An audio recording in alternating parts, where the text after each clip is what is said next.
everyone, I'm Celia Cho and welcome to today's segment. Rene Meredith is here today to talk about YouTube monetization, and today's theme is metadata is money. Hi Rene, thank you so much for being here today. Hey Celia. Rene, could you give us a little background of exploration and yourself? Sure. I've been in the music industry basically my whole life. I started as a roadie for my grandfather's band when I was just a little kid, and then worked my way through school and eventually started working for Windswept Publishing, and then Bug Music, and then BMG. And then I left to blaze my own trail, and was fortunate enough to have a great friend named Aaron Davis, who I co-founded Exploration with. And we just went down this road of new technology and platforms to try to help artists. How does the publishing help in terms of YouTube monetization, helping artists collect the money from their music? In the YouTube world, publishers are paid directly, and so within YouTube's database there is a lot of juggling of publishing rights and co-ownership. A lot of other platforms, they just pay for the use of the master and then they rely on the record company to pay the publishing side. For YouTube, since publishers have direct deals, can have direct deals, or use a third party like ours, you should really hopefully understand how music publishing works and how to nurture those relationships with co-publishers, and how to really the best way to exploit and protect your work. Can you explain what YouTube monetization actually means for the people out there who don't know what that is? Yeah, so there's a couple of different revenue streams through YouTube. The first part we don't really handle just yet. We're trying to figure out how we can help, but the performance side of YouTube gets paid through the PROs in the US, and for the rest of the world,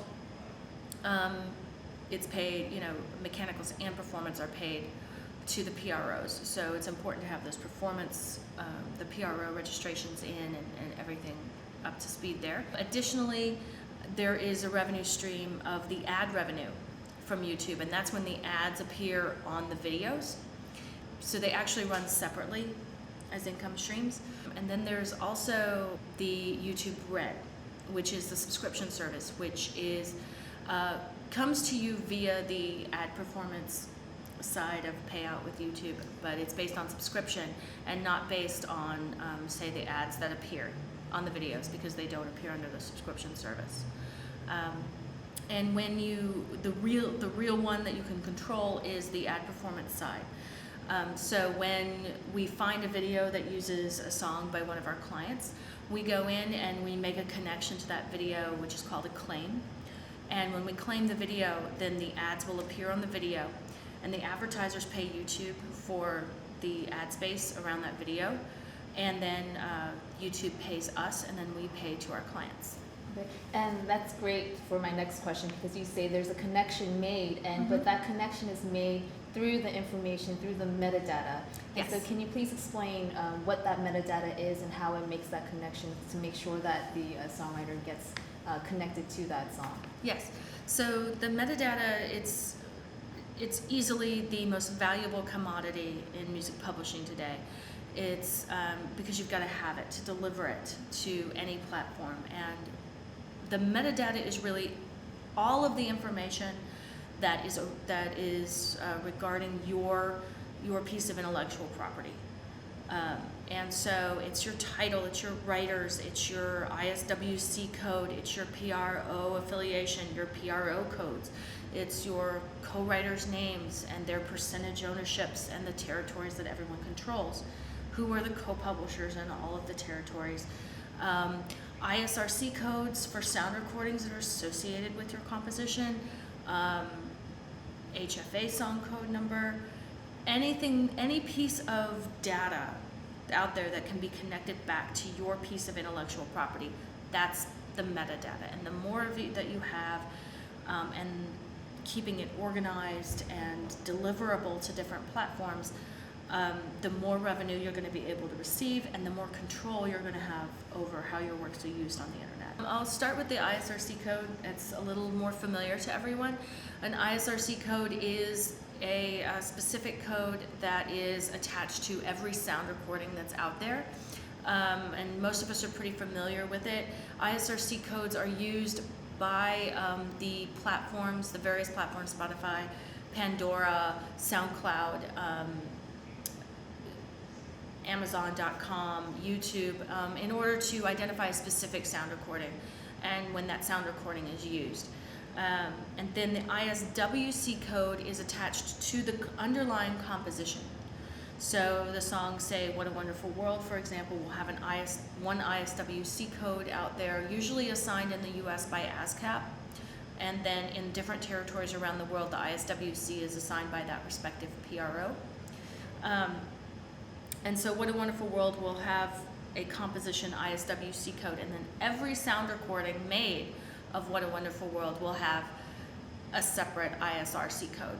So the connection is that if you have all of your ISRC codes for every cover, you can deliver that information to YouTube, to Spotify, to Pandora, to Amazon, to Music Reports, to HFA, and then as they receive income from these digital platforms, and they can make that connection and go, this ISRC belongs to this composition, and they can get the money to the right composition and to the right publisher and writers. Okay. What does Exploration do for record labels and publishers? Well, Exploration is working on different digital platforms, and we're expanding all the time. Our current focus is on YouTube. And what we do is we help them to get all of their metadata together. Basically, our clients provide us with all of the metadata that we have. We try to sort through it and organize it and pull from other sources more metadata for them to expand their catalog of knowledge about their works. And we get that uploaded into YouTube, into SoundCloud, into all the digital platforms, so that all of their works can be identified, all the sound recordings using their compositions can be identified, and everyone can get paid properly. And so metadata isn't only important for YouTube monetization, it's also important for Spotify and Pandora, as we were talking about. So just keeping track of this information and can really help you collect money from different areas. Yes. What's the bare minimum you think, what is the bare minimum in metadata information that one should keep or keep organized? The bare bones basics would be your title, your writers, your ownership percentages, your sub-publishing information. And it's important to keep all of the songwriters' names. I know some publishers out there, for some small publishers, it's all they can do to really keep up with what their client writes, you know. But if you have more knowledge about who the co-writers are, and who what their nicknames are, and if you don't know what his real name is, and you're not, the data is going to get sort of wonky when you start to apply it everywhere. So I would say title, writers. If you have it, your ISWC code, and I would say your ownership information and your territory information, and that would really be the bare bones minimum. But any other information you would have that you could provide, especially on a territory level, if you can, especially, there's all these PROs, and they have, just tons and tons of data that they're getting from every publisher in the world all the time. And so if you are able to give them more complete data, they're able to not only help you collect more money, but say get that composition cleaned up in their system. And really, it can really be helpful. And if you have sub-publishing deals around the world, to understand, in this territory, this large publisher represents your small catalog. That's important for a PRO. It's important that they know that relationship. So if you need to inquire about something, you can sort of move easily through that system. Okay, and it's really important, I guess, to point out that some songs have more than one ISRC code or ISRC code and ISWC code. There are cases where there'll be duplicate ISWC codes, especially for older songs. Over time, as they change owners, they might get re-registered. It happens that two publishers may register the same song with a PRO, and it ends up with two ISWC codes. Those duplicate kind of things, they happen. It's becoming less and less of a problem as everyone is getting more savvy about data across every aspect of the music industry. But it still happens that there will be a duplicate. And ISRC codes, I mean, I couldn't even begin to tell you how many covers there are of songs like What a Wonderful World or Cool Jerk or Under the Boardwalk even. And every single one of those could have an ISRC code. Some of the older recordings don't, but as they're released on compilations and things like that, they can end up with another ISRC code. An ISRC code is usually created when you're in the mastering process. A lot of the mastering software out there will give you the ability to attach an ISRC code to your sound recording. An ISWC code is usually assigned by the PRO in the originating territory for composition. That entity is ASCAP in the US. So even if you're a BMI publisher and you only have BMI writers, it's still a good idea to register the song with ASCAP so you can get that ISWC code on it. It's important for an artist to have knowledge of their ISRC codes and keep track of them because it's this unique identifier. So as an artist, if you've got someone who, say, is out there and they're doing a sing-along to your song, or they're doing cover versions or things like that, you can sort of keep track of what's happening. You can say, okay, so my version is this ISRC code, this version is this ISRC code. It can make sure that the money that goes to you goes to you. In YouTube, a lot of times people will sing along with their favorite songs, or they'll do lyric videos with their favorite songs, and it's just your sound recording playing, but it's their visual. And so to be able to have your unique fingerprint within YouTube, which is how the Content ID system works, is when you upload your sound recording, it creates a unique fingerprint for that sound recording. And every time a video is uploaded to YouTube, it'll be compared to that entire database of fingerprints, which is millions and millions of them.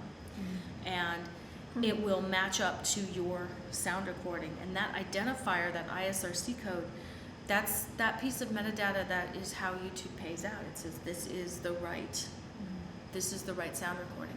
And that's what you do, is you go into the back end of the system, the CMS as you mentioned, and also look at the analytics.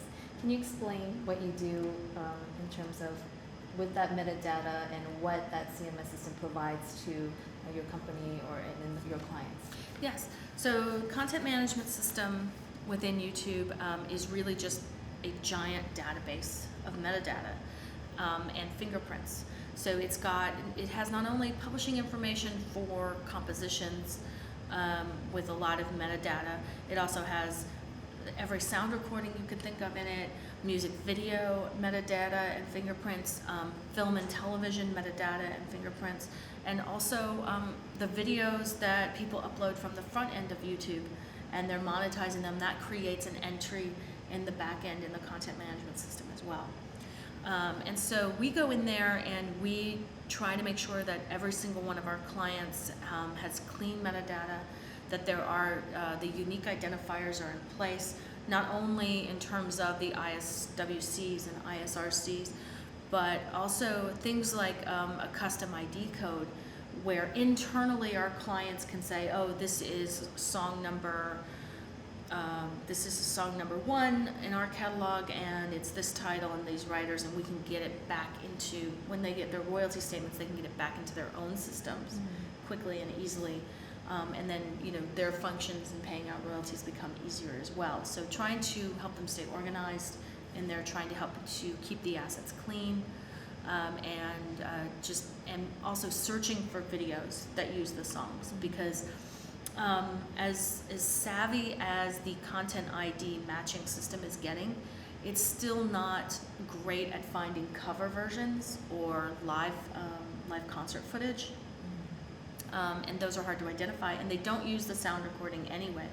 So for our publishing clients, we do a lot of manual claiming, which is searching for videos on YouTube, looking for those covers, looking for concert footage, anything that a sound recording isn't used, so that we can sort of get all of those pennies collected. So what's one of the main things that someone who calls exploration asks you? Usually it's I need help. I have this little catalog and I don't know where to begin. I don't know, like this is complicated, or a lot of things have been happening. There's just recently been an NMPA YouTube settlement that's happening right now, and there are a lot of people who are now in the content management system at YouTube who have never been in it before.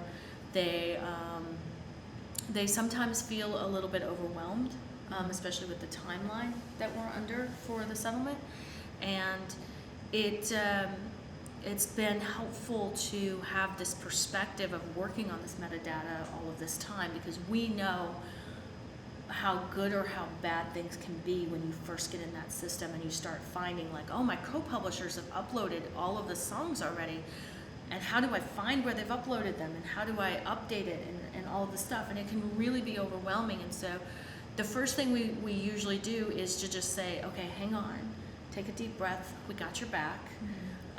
Give us some of your titles, let's take a look, let's see what things look like right now.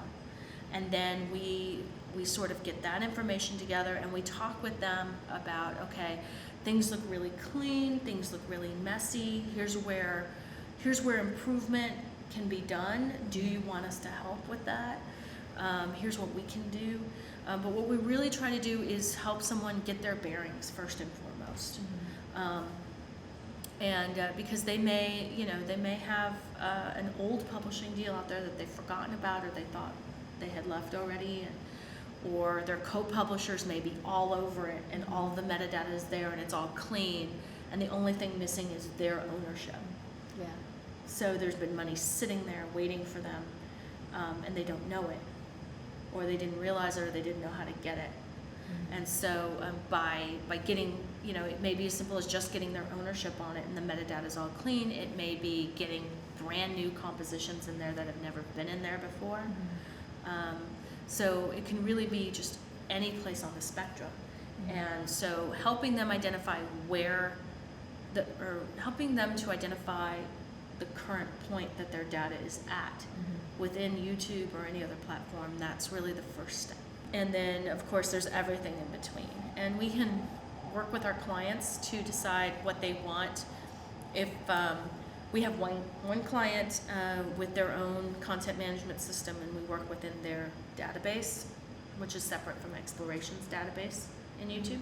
They come from a place where they're not worried about having the big expensive ads on their videos. They're worried about the user experience. And so they only use the static ads on videos that are claimed by their music. On the other hand, we have other clients who are like, I want the most expensive ads as often as I can get them. And so we will say turn off the mid-level ads, the overlay ads, or the skippable ads. The most money is made from the non-skippable pre-roll ads. So the pre-roll ads are the ones that appear before the video starts. And they are, and if they're non-skippable pre-rolls, those are the most expensive. The least expensive are the static ads that appear to the side of the video. Usually don't have a lot of animation or anything in them, they're just a shot. So basically, the monetization piece of the puzzle starts with the advertiser.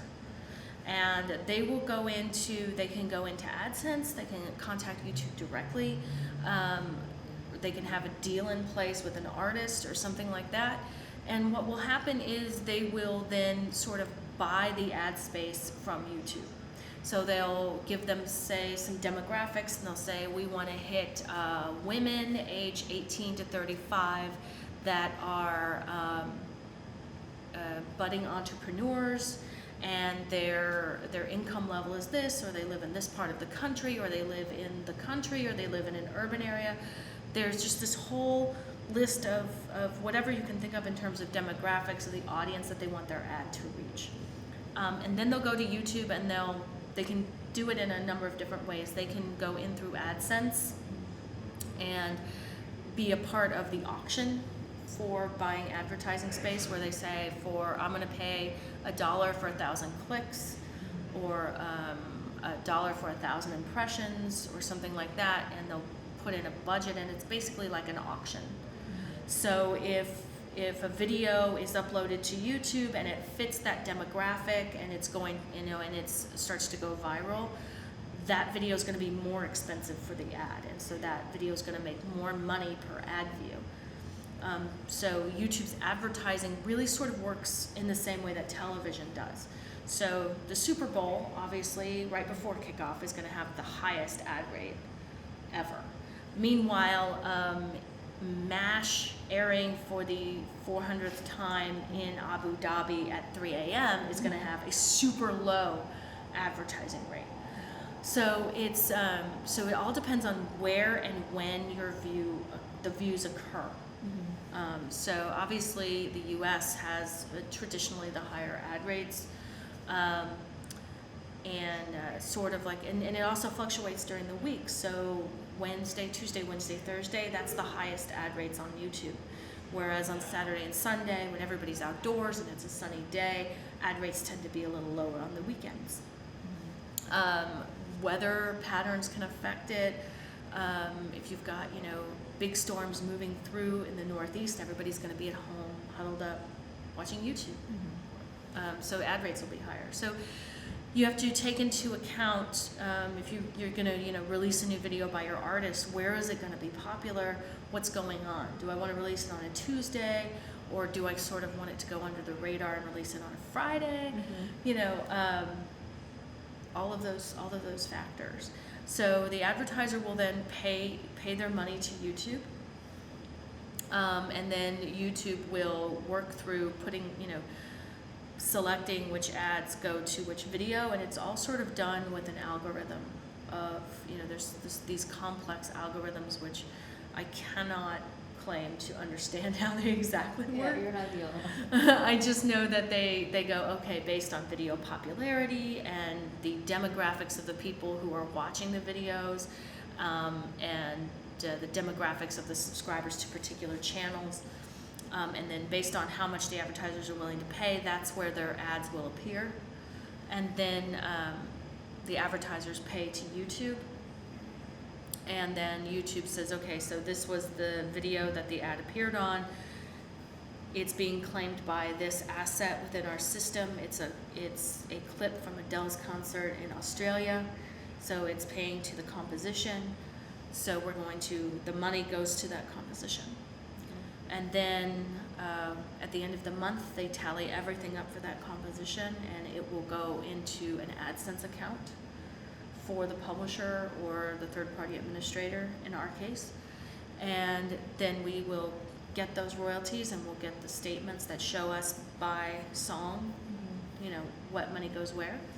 And then we will divvy it up and pay out our clients. Okay. And then it's good to know that to be able to even go through this process, you have to become a YouTube partner. Yeah. Turn on the monetization, also create an AdSense account, which is pretty simple to do. Yes, right? it really is. It really is simple. The directory gives those users the ability to see what music they can use and to understand how they could use it. So there's music in there that is free with, it's royalty free, meaning you could monetize your own video with it. There are songs in there where publishers have said, yes, you can use our music, but it will be monetized when you upload it. And it really just gives the video makers and the ability to say, okay, I'm going to use song A because it's royalty free and I want to monetize my videos and my channel's getting popular and I want to monetize it myself. So I'm going to use this royalty free section of the directory. And then, for other content creators, if they say they just really, really love a song and they want to use it, they can go in there and see if it's in the directory and see if the publisher has set it up that it's okay to use it, but it's going to be monetized. So maybe for that video, they don't want to monetize it themselves as a video owner or uploader. They want to just use the song anyway, but then they're aware that ads are going to appear on that video. Yes, and the monetization from the ads, it doesn't go from the video, the content creators going to the actual Right. Yeah, songwriter. that can give you an idea of that direction that it's going to go. Yeah. So if you want to monetize your own videos when you upload them, always be sure to use music from the directory that's labeled royalty free. Okay, or your own music. Or your own music. So for cover songs, there's sometimes some confusion on cover songs, and it turns into sort of this misunderstanding between the content owner of the video and the content owner that is the publisher. Now when you do a cover song on YouTube, it is able to be claimed by the music publishers. Even though you have made your own sound recording, you're still using a composition that was written by someone else. And so that's why you'll find, yes, you did an amazing cover, and you did it because you love the song and you love the artist, and that is something that should always be given like a high five for or something. There's nothing wrong with that. However, you have to understand that you do need to have a license to do a cover version of a song, and that's why you'll see where a music publisher has claimed the video. Now, YouTube does recognize that as the owner of a new sound recording, you've created something. And so now when a composition has identified your video as a cover, you now have the ability to go back into YouTube and create your own sound recording in there.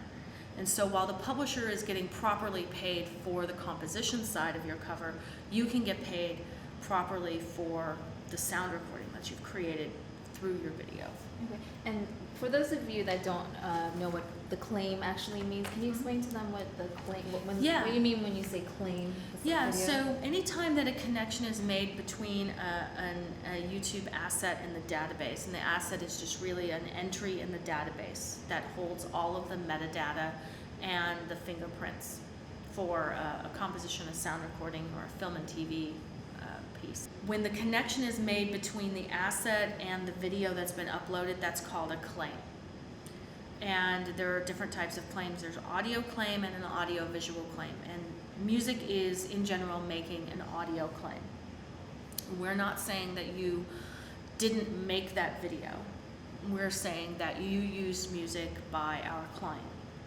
That's really what the claim is saying. And that claim will cause the monetization to turn on if you don't have monetization on your channel. And if you do have monetization on it, it will cause the income stream to flow to the copyright owner instead of the channel owner. Okay. And it's basically because unless you have a license already in place with the publisher or the sound recording owner, you should have one, because your YouTube is really worldwide sync distribution. And you do need to have a license in place for that. You can get those licenses directly from the publishers and the sound recording owners, or you can just allow them to claim your videos and upload them. Can you also help artists and singers to get that license from the publishers? Depending on the situation. When a claim comes up on a video for an exploration client, the video is probably going to say, claimed by, you'll get the notification from YouTube that says claimed by Exploration Group. And so what you can do is you can just, reach out to us via email and say, hey, I have a license in place, or how do I get a license in place, or I don't understand why my video is claimed. And then we can go back and we can look at if you make sure that you have the video link in your correspondence with us, we can go back and we can look at it and we can say, okay, you used this song in it, that's our client. If you want to get a license directly from them, and then we can unclaim this video for you, we can get your contact information to our client. We don't give out our client's information to people, but we will, reverse that. We'll say, hey, this channel owner this is their email, this is their phone number, their contact info. They want to get a license from you. And our clients are really good about getting back to people and saying, okay, hey, let's work this out. Oh, that's great. Mm-hmm. Something that Exploration has been proactive about is education. Not just of educating our clients about how YouTube works or SoundCloud works or other platforms work, but really educating people in general about how the music industry works, because it can really be confusing for people to understand. And my business partner Aaron Davis and I, we built this YouTube guide, and we'll make the link available for you, Celia, so you can share that with your viewers. That will be down below for you guys. I'll have Rene Meredith's website, Exploration, below, and also her contact information, how you can get in touch with them to help you navigate the YouTube analytics and the CMS system, help you keep track of your metadata. Yeah, anyone that wants to reach out to us. We are happy to talk about how we can help you get your metadata organized, how we can, get it to different platforms on your behalf. And my partner, Aaron Davis, has just a wealth of information about new platforms that are appearing and how we're going to be working with them, and all of these new developments that just keep coming every day from YouTube and from Spotify and Tidal, Pandora. And certainly, yeah, we can help. We can help in any regard. We're glad to talk about everything. Even if you don't have any information right now, Exploration is a company that can help you find that information. So the information is out there, and they'll track it down. So you can call them and say, hey, I don't have anything. I know the name of the song, but it could have been changed down the line. But that's where their expertise comes in. Oh yeah, I mean, we had one client that just said, okay, here's my sound recordings, and all they sent us was the audio files and the titles. And we were like, okay, let's go.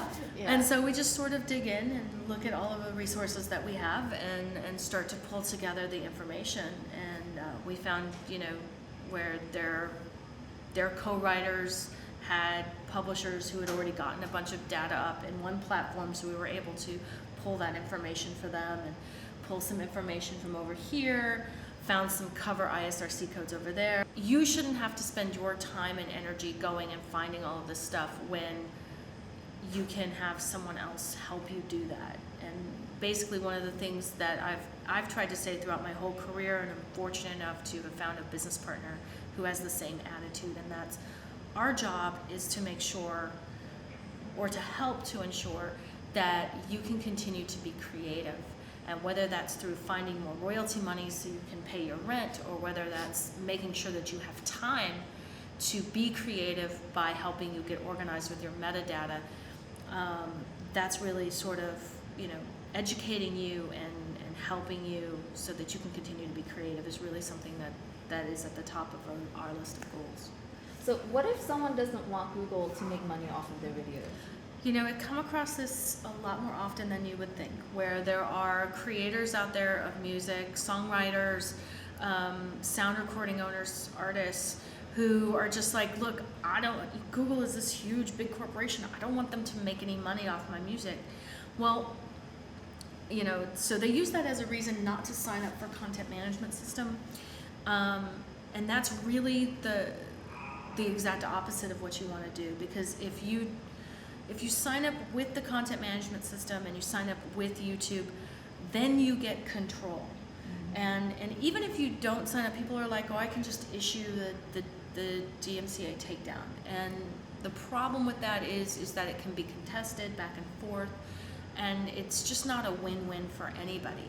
And it really, it can be a long, arduous process, and you're paying an attorney a huge fee to just issue these takedowns left and right. On the other hand, if you sign up for the content management system and you get your metadata in, you get control.